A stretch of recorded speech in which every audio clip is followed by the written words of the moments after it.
Dando sequência ao nosso estudo do livro Liceu da Mediunidade, Carlos Bacelli e Paulino Garcia.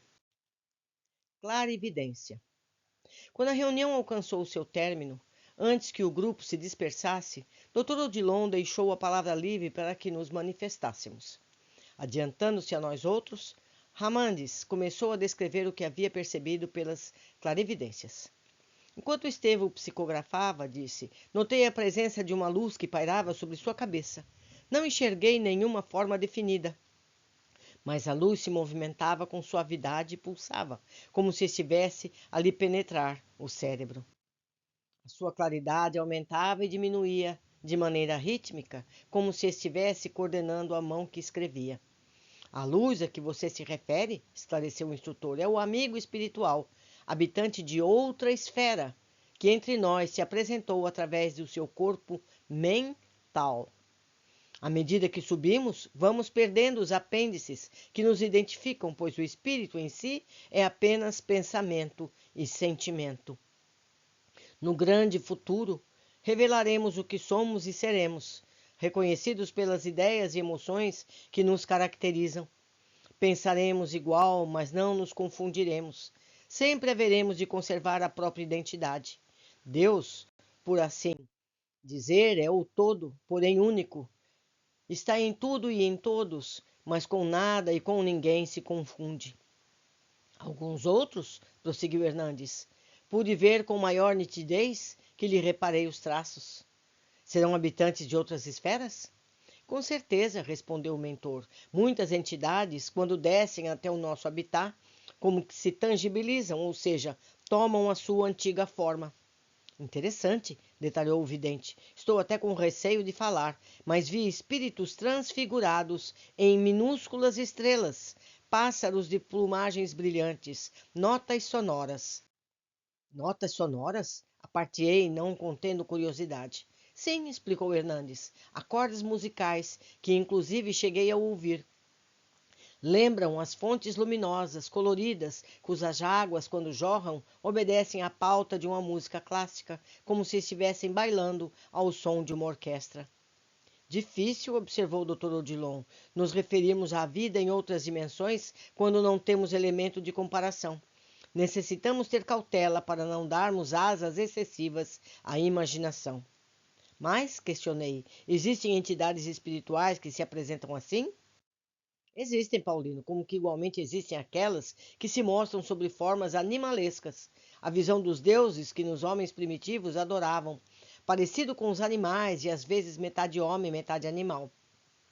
Não é destituída de fundamento, mas sim que esses espíritos se apresentam aos sensitivos, que os identificam o mesmo através de suas materializações aos olhos dos crentes.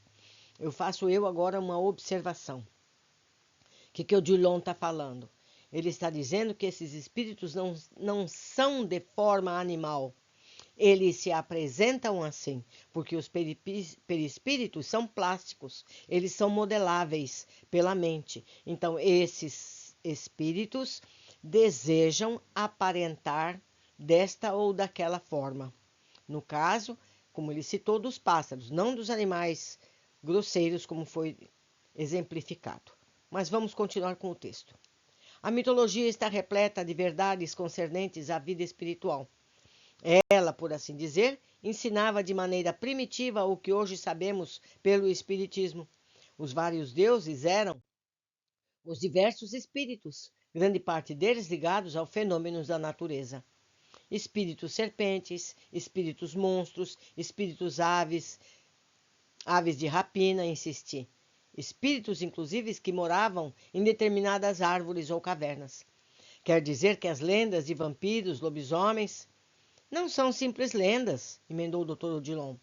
Em quase tudo existe um fundo de verdade. A forma também está à procura da perfeição. Estabeleçamos um paralelo entre o homem das cavernas e o homem de agora. O corpo humano continuará a se aperfeiçoar. Daqui a milhares de anos, para as criaturas do futuro, não passaremos de seres em condição primitiva. O corpo, aos poucos, mudará tanto por fora como por dentro, ao ponto de alguns órgãos importantes irem diminuindo de tamanho e de outros perderem a função. Retomando, no entanto, o assunto que nos desejava o diálogo, o instrutor, dirigindo-se a Hernandes, considerou: a faculdade mediúnica de clarividência, igualmente, não dispensa os olhos da razão. O cérebro humano ainda é suscetível de muitas influenciações e delírios. O vidente não deve querer ver o que não lhe apresenta a visão.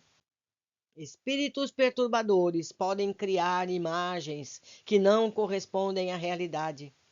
Não nos esqueçamos de que a obsessão, quase sempre, começa através dos olhos invigilantes. O que se vê se fixa com mais facilidade. Sobre o muito que possa contemplar no mundo espiritual, o médium vidente deve falar pouco. Torna-se indispensável decifrar o que enxerga.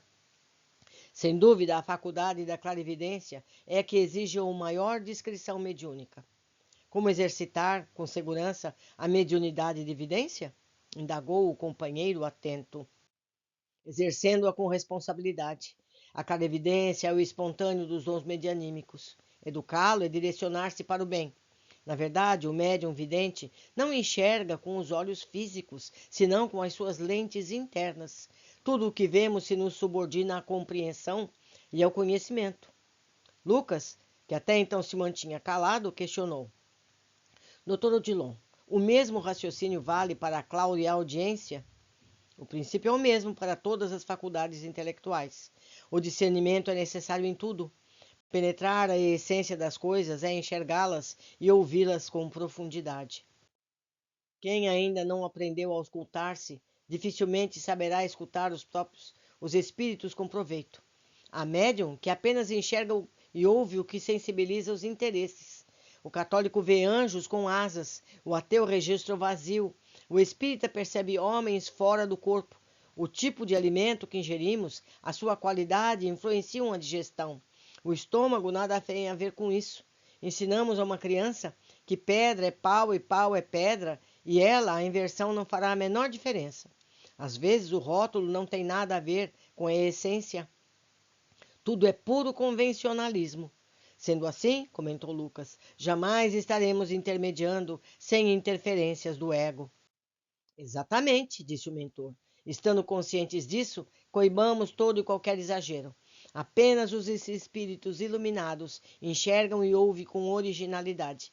Por esse motivo, a percepção que temos das coisas é transitória. Quem deseja uma visão mais próxima da verdade carece despir-se de preconceitos. A clarividência, disse Hernandes, sem necessidade de completar a frase. Todo sábio é um vidente. Ver o espírito das coisas é mais importante que ver as coisas do espírito. O que hoje podemos vislumbrar exteriormente, amanhã deixará de existir. Dr. Odilon, inquiriu Lucas com respeito, o senhor vê e ouve os espíritos? Sorrindo, o benfeitor respondeu: tenho procurado, meu filho, enxergar melhor a mim mesmo e escutar com maior nitidez a voz da consciência. Quanta sabedoria, meus amigos. Vamos ter tudo isso em mente.